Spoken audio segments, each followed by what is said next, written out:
حافظ صاحب بڑے متقی درویش اور ماہر عملیات تھے۔ میں اس وقت غنیم غنودگی کی کیفیت محسوس کر رہا تھا، آنکھیں بوجھل، بدن پر راشا، مگر دماغ میں جیسے کچھ جاگ رہا تھا۔ حافظ صاحب نے ہاتھ میں عصا تھام رکھا تھا۔ انہوں نے مجھے دیکھتی چٹائی پر لٹا دیا اور کچھ پڑھ کر مجھ پر 3 بار پھونک ماری تو میری لرزہ خیز حالت کو کرانے کے بجائے مزید بے چینی بڑھ گئی۔ میں ایک دم اٹھ بیٹھا اور انتہائی گہری نظروں سے حافظ صاحب کو دیکھ کر چلایا، اوے مولوی، تو کیا سمجھتا ہے مجھے قابو کر لے گا؟ یہ آواز میری نہیں تھی، لیکن میں جانتا تھا کہ میں ہی بول رہا ہوں۔ نہ میرا پتر، حافظ صاحب سے ایسی بات نہیں کرتے۔ آپ خاموش بیٹھے بہن۔ حافظ صاحب نے ماں کو اشارہ کیا اور نہایت تحمل سے میری جانب دیکھا اور پھر کچھ پڑھا اور ساتھ ہی اپنے ہاتھ میں پکڑے عصا سے میرے گرد دائرہ لگا دیا۔ انہوں نے میرے گرد حصار قائم کر دیا تھا، مجھے نورانی علم سے باندھ دیا تھا۔ میں دیکھ رہا ہوں، یہ تو نہیں، تیرے اندر کوئی اور بول رہا ہے بابر حسین۔ حافظ صاحب نے حصار قائم کرنے کے بعد چھوٹی سی عطر کی شیشی لی اور انگلی پر لگا کر اس کا عطر لگا کر کچھ دم کیا اور ہاتھ میری جانب بڑھانا چاہا تو میں یکا یک غضبناک ہو گیا، پیچھے ہٹنا چاہا، مگر حصار کی لکیر تک پہنچتے ہی میں بے بسی سے خود کو رگیدتا رہ گیا۔ اس لمحہ انہوں نے عطر میری نتنوں پر لگا دیا۔ میں نے ان کا ہاتھ پکڑ کر روکنے کی لاکھ کوشش کی، لیکن عطر کی مہک میرے نتنوں سے ہوتی ہوئی میرے دماغ تک پہنچی تو میں بھی کسی اور دنیا میں پہنچ گیا۔ یہ دنیا میرے فہم سے ماورا تھی۔ میں خود کو ایک صحرا میں کھڑا دیکھ رہا تھا۔ میرے پیر ننگے تھے، تن پر بھی کوئی کپڑا نہ تھا، جا بجا کانٹے دار چھوٹی چھوٹی جھاڑیاں دکھائی دے رہی تھی، دور تک کوئی سایہ دار درخت نہیں تھا۔ سورج عین اوپر تھا اور لگتا تھا یہ جہنم کا صحرا ہے۔ سورج قہر برسا رہا تھا، ریت اتنی گرم تھی کہ انسان کا ماس جل کر پگھل جاتا۔ مجھے بڑی پیاس محسوس ہو رہی تھی۔ میں پانی کے لیے چلانا چاہ رہا تھا، مگر آواز میرے حلق میں کانٹا بن کر چبھ جاتی اور میں گلا دبا کر بیٹھ جاتا۔ میری آنکھوں سے آنسو بہنے لگے، گالوں تک آنے سے پہلے ہی وہ خشک ہو جاتے۔ گرمی جو اس قدر زیادہ تھی، مجھے ماں کی یاد بہت آنے لگی اور اماں ماں پکارنے کی کوشش کرنے لگا، لیکن ہائے حسرت، اماں کا لفظ خود میرے کان بھی نہ سن سکے۔ میں بے حال ہو کر ریت پر بیٹھ گیا، لیکن اگلے ہی لمحے اچھل کر کھڑا ہو گیا۔ میری پشت ایسے جلی جیسے شدید گرم توے پر میں بیٹھ گیا ہوں۔ میرے پیروں میں بھی چھالے پڑ گئے تھے، ساری جلد بھٹی میں جلے تپے لوہے کی طرح سرخ ہو گئی تھی۔ اس لمحہ ساری دنیا کا منظر ہی بدل گیا اور میں پھر سے اسی حجرے کے حصار میں حافظ صاحب کے سامنے بیٹھا تھا۔ تیرا روگ بہت بڑا ہے، تو جہنم کا سودا کر رہا ہے، حافظ صاحب نے دکھ بھرے انداز میں مجھے کہا۔ میں تمہیں اس وقت ہی بچا سکوں گا جب اللہ کا اذن ہوگا۔ حافظ صاحب، کیا ہو گیا ہے میرے لال کو؟ ماں نے گھبرا کر پوچھا۔ مجھے بڑا خوف آ رہا ہے آپ کی بات سن کر۔ میری بہن، اپنے تئیق تو میں کوشش کر رہا ہوں کہ یہ بچ جائے، لیکن اس کے لیے آپ کو ہمت کرنی ہوگی، کیونکہ میں خود بھی الجھ رہا ہوں۔ اس پر جو شیطانی قوتیں سوار ہیں، انہوں نے اس کو بری طرح اپنے قابو میں رکھا ہوا ہے۔ یہ کہتے ہوئے انہوں نے میرے پیروں کی جانب اشارہ کیا اور پھر میرے پیٹ سے قمیض اٹھا کر دکھائی۔ وہ ابھی تک سرخ تھی۔ پیروں کے چھالے بتا رہے تھے کہ میں کسی خواب سے بیدار نہیں ہوا، بلکہ کوئی کشٹ جھیل کر آیا ہوں۔ ہائے، میں مر گئی۔ اماں میری حالت دیکھ کر سسک پڑی اور اٹھ کر میرے پاس آنے لگی تو حافظ صاحب نے فوری اس کو روک دیا اور کہا، ہاتھ نہ لگانا اس کو۔ حافظ صاحب نے کہا تو ماں رک گئی۔ پھر اماں سے سوال کیا، مجھے اس کے بارے میں سب کچھ بتاؤ، یہ عام اسیب کا چکر نہیں ہے۔ ماں پہلے تو گھبرائی، پھر رکی، پھر اس نے سب کچھ بتا دیا۔ حافظ صاحب سن کر سناٹے میں آگے، تم کیسی عورت ہو، ایک کالا علم کرنے والے کافر کے ساتھ زندگی گزار رہی ہو، تمہارا تو اسے نکاح قائم نہیں رہ سکتا، عجیب عورت ہو۔ وہ مسلمان نہیں ہے کیونکہ وہ اس سے منحرف ہو چکا ہے، کالا علم کر کے دیوی دیوتاؤں کو سجدے کرتا اور شیطان کی پوجا کرتا ہے، تو ایسے میں تیری جیسی نمازی پرہیزگار عورت وہاں کیسے رہ سکتی ہے؟ حافظ صاحب جلال میں آگے، تم فوری طور پر اس کو چھوڑ دو، ورنہ جان بوجھ کر بھی اس کے ساتھ رہو گی تو گناہ کرو گی اور پھر یہ تمہارا بیٹا اسی آگ میں جلتا رہے گا۔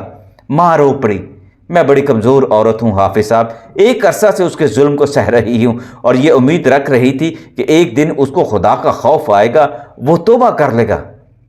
جن کے دلوں پر اللہ نے سیاہی پھیر دی ہو، فاطمہ تالے لگا دیے ہوں، وہ بڑا بے رحم اور اندھا بہرا ہو جاتا ہے۔ تم ایک عام عورت ہو فاطمہ، اور عام عورت ہی رہو، تمہارا اور اس کا میلاپ نہیں ہو سکتا۔ بچہ اور ایمان چاہیے تو اس سے الگ ہو جاؤ۔ مجھے بتائے میں کیا کروں؟ ماں نے نڈھال ہو کر پوچھا۔ میرا کوئی نہیں ان دونوں کے سوا۔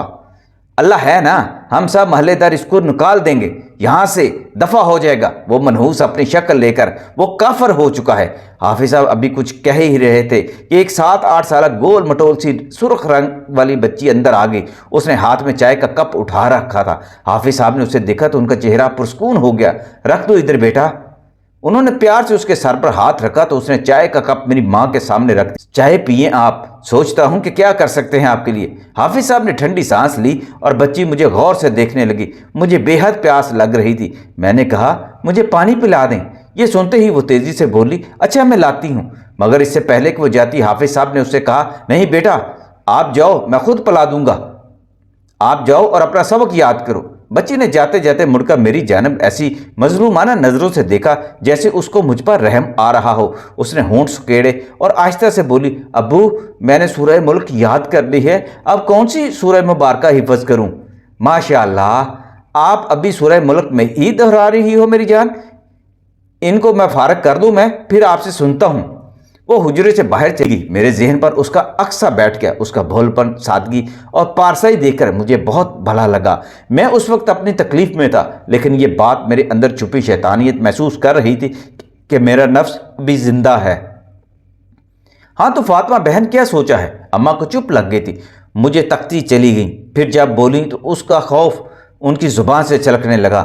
وہ اس کو لے جائے گا, بڑا پیار کرتا ہے بابر سے.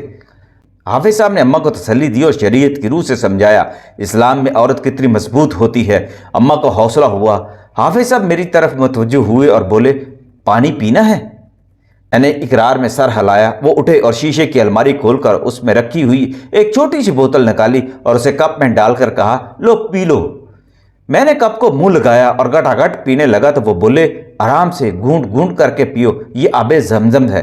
مجھے تو معلوم نہیں تھا اس دور میں آب زمزم ہوتا کیا ہے, لیکن اس مقدس پانی کی تاثیر نے حلق سے اترتے ہی اپنی تاثیر دکھانی شروع کر دی. یہ اللہ کا انعام یافتہ پانی تھا اور اللہ کا ایک نیک بندہ ہی مجھے پلا رہا تھا. پانی پیتے ہی جیسے میرے پورے بدن میں سنسنی سی پھیلنے لگی. اس میں سرور تھا.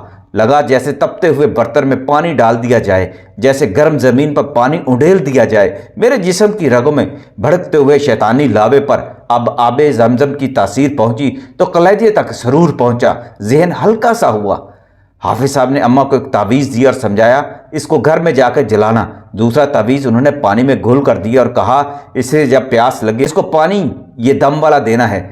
اماں نے میرا ہاتھ تھاما اور جب میں کھڑا ہوا تو حیرت انگیز طور پر میرے پیروں کے چھالے ختم ہو چکے تھے اور بدن کی لالی بھی ختم ہو گئی تھی. اماں بڑی مطمئن تھی. میں اپنے پیروں پر چل کر اس کے گھر آیا اور آتے ہی سو گیا.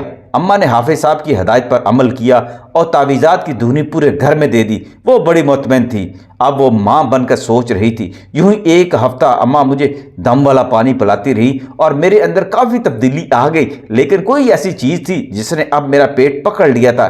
یک مجھے الٹیاں آنے لگیں, لیکن میں کیا کرنے کی کوشش میں کافی دیر تک پیٹ تھامے ڈکراتا رہتا تھا.